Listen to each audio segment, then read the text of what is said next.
안녕하세요, 엔트입니다. 반갑습니다. 벌써 이제 6번째 영상이네요. 재밌게 시작해 보려고 했는데 어느새 6번째까지 왔습니다. 오늘은 30평대 사무실에서 70평대 사무실로 확장한 사무실 이야기와 그리고 저희 사무실에 첫 직원을 구했을 때 이야기를 한번 해보려고 합니다. 오늘도 재밌게 시청 부탁드리겠습니다. 그럼 시작하겠습니다.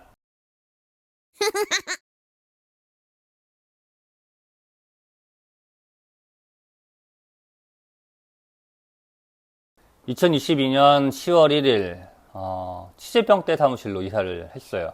사무실을 옮기고 짐을 정리하면서 잠시나마 행복했었죠. 와, 이제 사입을 늘리고 돈도 더 벌면 되겠다 싶었어요. 제가 항상 말하는 동기부여, 그게 되더라고요. 이사 전날 짐을 싸면서 진짜 너무 힘들다. 두 번 다시 이사는 안 한다. 왜냐면 이제 제가 다 포장을 했어요. 이삿짐 센터에서 포장 이사를 해주시긴 하는데 제가 했거든요. 왜냐면은 그분들은 업으로 하실 거고 저는 제 물건이 소중했기 때문에, 그래서 제가 직접 박스랑 다 달라고 하고 전날 다 제가 포장을 했어요. 미친놈이죠. 그거 돈 주고 시키는 건데 제가 다 했으니까. 근데 저도 했지만 저희 같이 일하던 이제 친구도 함께 도와주셨고 많이 힘들어했죠. 그래서 이제 그 친구는 6시에 퇴근을 시켜드리고 저 혼자 남아서 다음날 이사 준비를 꾸준히 12시까지 와이프랑 했었어요. 그래서 드는 생각이었던 거죠. 다시는 이사하고 싶지 않다. 다음 이사에는 지금보다 물량이 2배가 있을 거라는 생각을 하다 보니까 겁이 나더라고요. 뭐 여튼 그렇게 제가 포장을 다 했습니다. 바보같이요. 이사 전날 이제 짐을 다 싸놓고 막상 이사 당일이 되니까 너무 설레었어요. 새 집에 이사 간 그런 느낌이잖아요. 제가 용돈벌이로 시작한 이 온라인 사업이 그래도 나름 성과가 있어가지고 70평이라는 사무실로 이사를 왔던 게 좀 어안이 벙벙하기도 하고 놀랍기도 하고 그러더라고요. 사무실을 옮겨야겠다는 마음은 먹었지만 그게 이렇게 바로 실행이 될지는 생각을 하지 못했었어요. 우선 이제 사무실을 옮기기로 마음을 먹고 제일 먼저 한 일은 사무실에 대한 이제 앵글 제작이었습니다. 전 사무실에서는 이제 중간중간 제가 필요할 때마다 사무실에 렉을 사서 설치를 했었어요. 왜냐면 처음에 사무실 얻을 때는 아무것도 없었고 물건도 그렇게 많지 않다 보니까 적재 공간이라는 걸 솔직히 생각을 안 했었던 거죠. 그래서 필요하면 렉을 사서 설치를 하고 거기에 적재를 하고 이런 식으로 이제 주먹구구식으로 좀 일을 하다가 이게 동선이 완전 꼬여버렸어요. 이것도 아니고 저것도 아닌데 좀 마음에 들진 않았던 거죠. 그래서 이제 두 번째 이사를 갔을 때는 처음부터 동선을 꼭 짜놓고 이사를 해야겠다라는 생각을 하고 앵글 제작하는 업체에 문의를 드렸었죠. 근데 뭐 여기도 제 맘 같아서는 돈으로 딱 다 해가지고 앵글 멋있게 다 해놓고 싶었었는데 저희 대표님이 안 된대요. 근데 솔직히 이 앵글이 많이 비싸더라고요. 제가 생각했던 것보다. 지금 사진으로 보시는 이제 초반에 했던 이 앵글 비용만 해도 350만 원 정도 나오다 보니까 이거 만약에 제가 맘먹고 하고 싶은 데 다 했으면 솔직히 얘기하면 700 이상 나왔을 것 같아요. 쉽지 않은 금액이죠. 네. 그렇게 이제 앵글을 이사하기 전에 미리 세팅을 해서 제작을 하고 나서 보니까 너무 마음에 들긴 하더라고요. 이게 업체에서 하는 거랑 역시 제가 사서 하는 거랑은 차이가 많이 있더라고요. 그래서 이제 사무실 주변, 테두리 주변으로만 무슨 앵글을 제작했었고, 제가 가지고 있는 이제 실제 사용하고 있던 이제 렉을 갖고 와서 중간중간에 배치를 하기로 했습니다. 그러고 나서 물건을 이제 하나하나 올리다 보니까 제가 생각한 대로 마음에 드는 동선이 좀 나오기 시작했죠. 다행히도 처음에 자리를 잘 잡아서 그런지 크게 지금까지 자리 변화나 뭐 동선 변화는 많이 없습니다. 그렇게 이제 사무실 이사를 마치고 사무실도 확장했으니까 이제 일만 열심히 하면 되는 거예요. 저와 대표님과 그리고 전 직장에 함께 일했던 동료, 그 친구가 셋이서 이제 열심히만 하면 제가 생각한 대로 잘 되겠다 이렇게 생각을 하고 있었는데, 사무실 이사한 지 얼마 안 돼서 그 친구가 퇴사를 하겠다고 하더라고요. 그 친구는 전 직장에서 저 이제 10년을 같이 근무를 했었고, 제가 회사를 나간다고 하니까 본인도 따라서 온라인 사업을 하겠다며 같이 퇴사한 친구입니다. 저는 그때 그 친구 퇴사를 말렸었어요.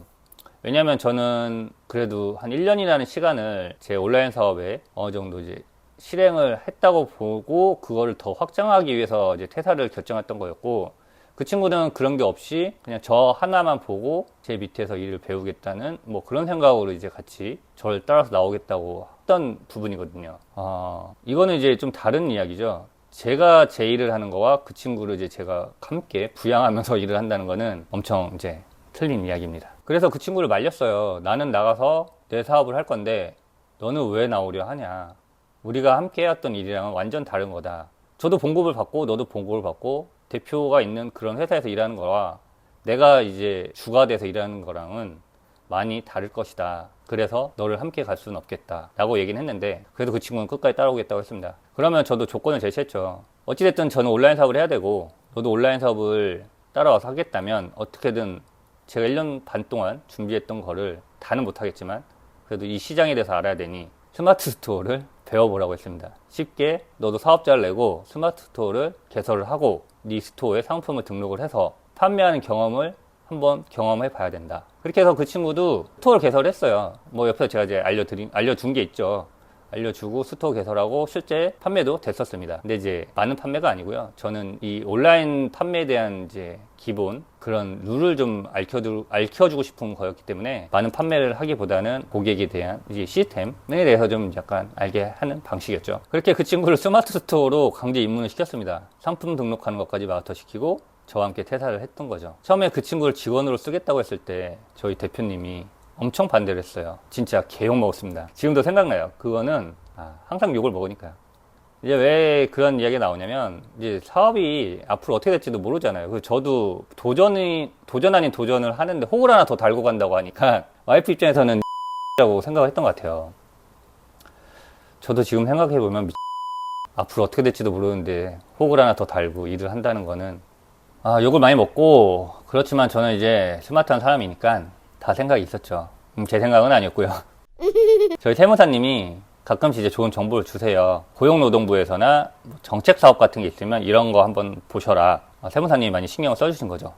거기에 아마 이런 게 하나 있었어요. 고용노동부에서 청년 일자리 창업정 비슷한 게 있었는데 그게 뭐냐면 6개월 동안 190만 원을 지원해주는 사업이 있었죠. 저는 그거를 노렸던 것 같고, 그래서 그 친구를 6개월 동안 정부 지원금을 받아서 급여를 주곤 했습니다. 190만 원 가까워 생활하기엔 좀 어려우니까 제가 좀 더 지원해줘서 220만 원을 맞춰줬고, 그러니까 총 실제 실급여가 220 정도 되는 거죠. 그때도 다 저희가 지원했고요. 그렇게 해서 6개월을 부담 없이 지원금을 받아서 같이 일을 했지만 차후 문제는 6개월 후였어요. 6개월 후에는 제가 그 220만 원을 다 줘야 됐던 거죠. 저는 그것까지는 생각을 안 했습니다. 그 전에 잘 벌어서 당연히 그 정도로 지원해줄 수 있다면 정말 좋은 일이라고 생각은 했지만 우선 지르고 본 거죠. 다시 원점으로 돌아와서 그때 제가 말한 대로 전 저처럼 온라인 사업을 하면서 저와 함께 일을 한다면 충분히 제가 주는 급여보다 더 벌 거라고 확신을 했었어요. 왜냐면 저도 그렇게 했었으니까요. 그래서 제가 케어 가능한 금액까지만 급여를 주려고 했던 거고, 제가 급여를 많이 못 줘도 그 친구가 온라인 판매로 나쁘지 않게 돈을 번다면 그 두 개가 합쳐지면 적은 금액이라도 꽤 많이 벌 수 있다고 생각을 했었어요. 솔직히 어디서 일을 배우면서 스토어를 알려주고 다 옆에서 케어를 해줄 수는 없잖아요. 그런 데가 있었으면 저도 거기 가서 일을 했었을 텐데 뭐 여튼 저는 그런 생각을 했었습니다. 다시 그 친구 퇴사하기로 돌아와서 그 친구가 하는 말은 그거였어요. 자기는 온라인 사업과 잘 맞지 않대요. 근데 그건 진짜 있는 것 같습니다. 이게 온라인 사업이 맞는 사람이 있고 안 맞는 사람이 있더라고요. 저 또한 이 업이 맞지 않았다면 진작에 포기했었을 텐데 아무래도 저는 이게 맞았던 것 같고요. 제가 그 친구를 지켜봤을 때 CS 이런 부분과 내가 신경 쓸 게 엄청 많은 이 온라인 사업은 그 친구 성향하고는 좀 맞지가 않더라고요. 그 친구는 약간 운동선수 같은 스타일을 맞더라고요. 그러니까 한 가지 주어진 일에 대해서는 열심히 하지만 여러 가지 생각을 동시에 하거나 좀 신경을 더 많이 쓰는 거에 대해서는 약간 이제 안 맞는 성격이었어요. 그러다 보니까 여기 와서도 스마트 스토어는 잘 안 하더라고요. 온라인 사업을 안 하니까 포장만 해서 받는 월급 가지고는 생활하기 너무 어려운 걸 수도 있겠더라고요. 남자 나이 35살에 200 가지고는 생활이 너무 힘들어서 이직을 하기로 결심을 한 거죠. 충분히 이해합니다. 저도 그것 때문에 많이 걱정을 했었고요. 그렇게 이제 저랑 함께 했던 직원이 떠나고 그 친구를 대신해서 포장 맡길 직원을 다시 구해야 했어요. 그런데 그 분도 결국 한 달만 일하고 그만두더라고요. 아마 제 성격이 좀 약간 그렇게 다른 알바를 다시 또 구하고 또 관두고 이걸 계속 반복을 하게 되더라고요. 일이 좀 많아서 그런 건지 뭐 등등등 여러 가지 사연이 있겠죠.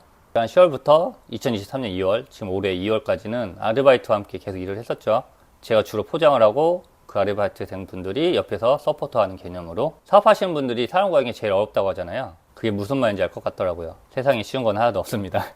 저희가 제 사업이니까 단순 포장 업무라도 애착이 가지만, 알바하는 분들께서는 또 자기 일처럼 일이 애착이 간다거나 열심히 해야겠다거나 그렇진 않으실 거예요. 아무래도 이제 입장 차이가 다르니까요. 그렇게 이제 마지막 분으로 일했던 알바분이 함께 근무하기로 한 기간이 얼마 남지 않아서 퇴사를 알렸었고, 저는 다시 알바몬에 공고를 올렸습니다. 직원을 구하기보다는 이제 저도 알바를 계속 구했던 것 같아요. 아직까지 직원으로 누굴 써야겠다는 그런 생각은 하지 못했던 것 같아요. 그리고 솔직히 얘기하면은 알바에서 잘하시면 직원으로 전환시킬 생각도 있었던 거죠. 왜냐면 처음부터 뽑아놓고 마음에 안 들거나 일을 못 하시는데 자를 수가 없잖아요. 좀 제가 야갔던 건가요? 이제 함께 근무하기로 한 친구는 2월까지 하기로 약속을 하고, 저는 공고를 올려서, 제 알바몬 공고 내역을 한번 보시면 아시겠지만 엄청 심플하게 올렸습니다.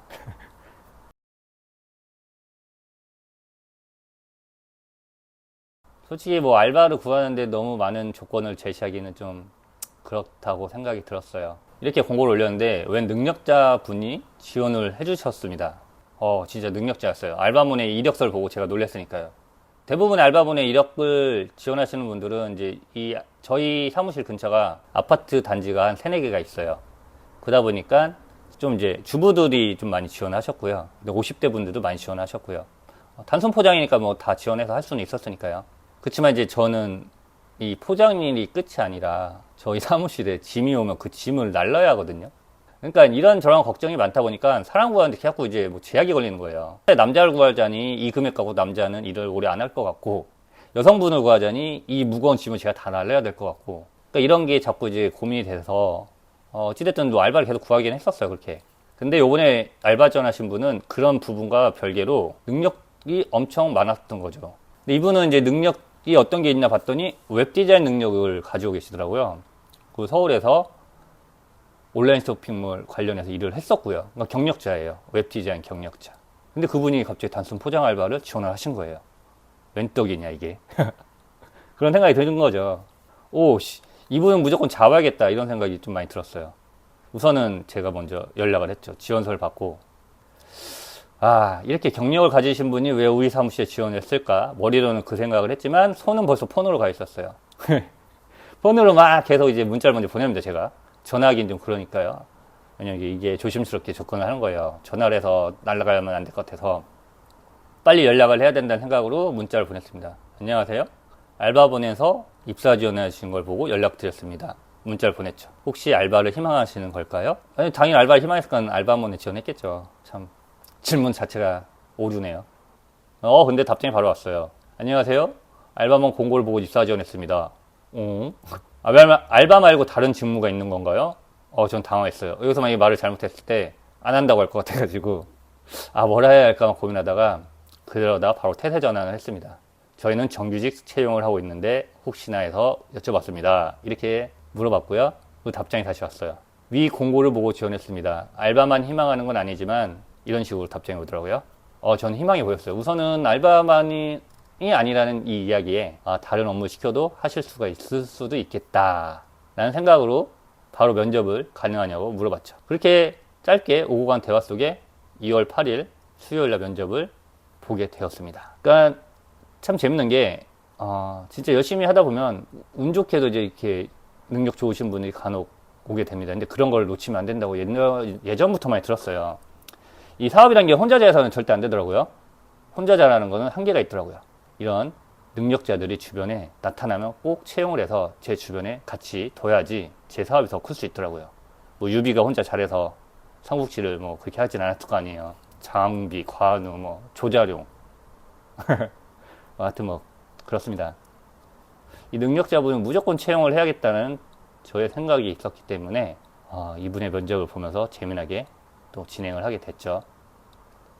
다음 영상에 이제 웹디 경력 직원을 채용하고 있었던 일에 대해서 이야기를 한번 해볼까 하고요. 온라인 사업에 대해서 좀 더 깊게 얘기할 수 있는 내용이라 관심 갖고 기다려 주셨으면 감사하겠습니다. 엔트의 사업일기 7탄 영상으로 빠르게 돌아오겠습니다. 오늘도 시청해주신 많은 분들 모두 적게 일하시고 돈 많이 버시길 바라겠습니다. 시청해주셔서 감사합니다.